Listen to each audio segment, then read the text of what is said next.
মূলত কথা হইলো কি জানেন, কোম্পানিটা রানিং হইলো 31 বছর। 1983 সালে পথযাত্রা শুরু করছে মালয়েশিয়া থেকে। 31 বছর রানিং। মনে করলেন আপনার 200+ দেশের লগে বিজনেসটা চলতেছে ডিএক্সএন। এরপরে আছে হইলো আপনার আমাকে 15,000+ ইয়াস স্টক পয়েন্ট আছে।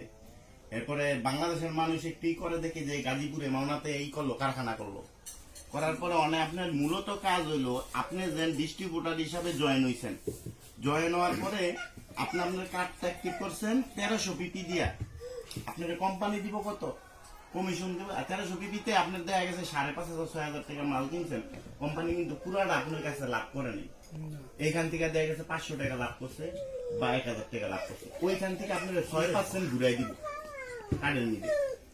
দেওয়ার পরে এই যে আপনি ঢুকলেন, ঢোকার পরে আপনার একলা কিন্তু যাত্রা বেশি আগাইতে পারবেন না।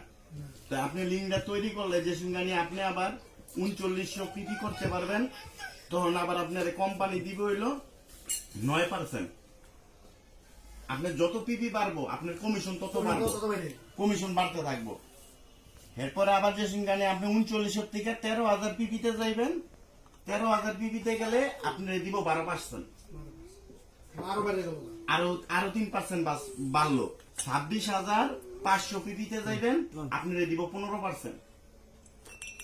42,500 যাইবেন, আপনার দিব 18%। কোম্পানি ধীরে ধীরে কিন্তু আপনার পার্সেন্টেজটা বাড়াইতেছে।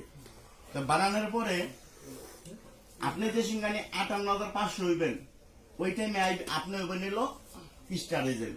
আগে ছিলেন কি ডিস্ট্রিবিউটার, এরপর হয়েছেন স্টার এজেন্ট। 58,500 দিয়ে ডিস্ট্রিবিউটার হয়েছেন, আপনি তখন কমিশন আইব 21%। এরপরে এই যে আপনার 6টা লিঙ্ক আছে, এই লিঙ্কে যদি আপনার আরো 3900 পয়েন্ট দেয় মাসে, তাহলে আপনি পাইবেন কমিশন 25%। কমিশনটা কই আসিলেন আপনি 6%-এ, স্টার এজেন্ট হয়ে আপনি গেলেন 58,500 যে করছেন, আপনি গেছেন 25% কমিশনে গেলেন।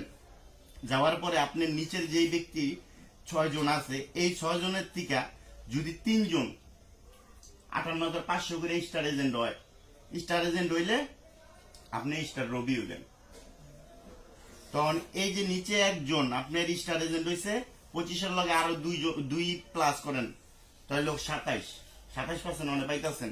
আরো 2 করলে আরেকজন হইলে 2 করলেন 29। 3 নাম্বার জন স্টার এজেন্ট হইলে আরো 2 পাইলেন, আপনার 31% পাইছেন। আরো 3 জন হইলে